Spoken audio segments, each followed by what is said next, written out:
Well, it's quite ironic to see Donald Tusk, who of course previously mocked the then Prime Minister Theresa May over cherry picking. Himself now, his government seemingly want to cherry pick when it comes to the EU, because of course you've seen huge protests in Poland, including from farmers, slamming this so-called EU Green Deal agenda.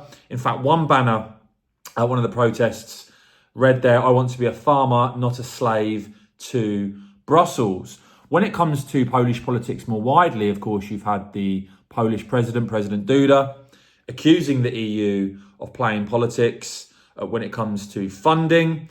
And he said he had no doubts about the blocking of funds from the Resilience and Recovery Plan was all about. He described it as a purely political action against the previous Polish authorities, an attempt to force a change of government. That's how he perceived it. And he said current events are only confirming it. And of course, the previous government, the Law and Justice Party, the Eurosceptic nationalists, now out the way.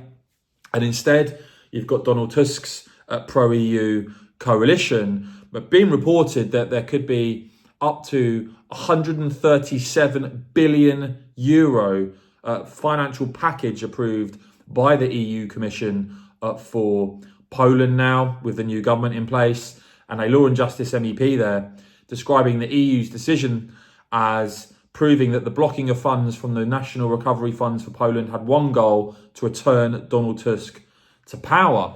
As to what Donald Tusk himself is now saying, well, interesting to see this warning. He's now saying that the brutal truth is that the survival of Western civilization depends upon stopping uncontrolled migration.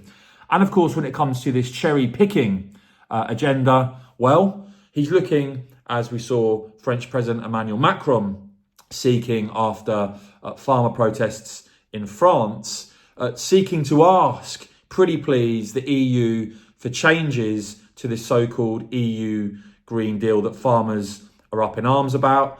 But also, when you look at the EU Migration Pact, it seems Poland and Donald Tusk want even more cherry picking when it comes to the EU agenda, because we saw Poland oppose the EU Migration Pact, but it didn't matter. It still went through. You now got a situation, however, where Poland's actually seeking an exemption. I mean, that's some pretty clear cherry picking, isn't it? Donald Tusk pledging that Poland apparently will not accept a single migrant under the scheme.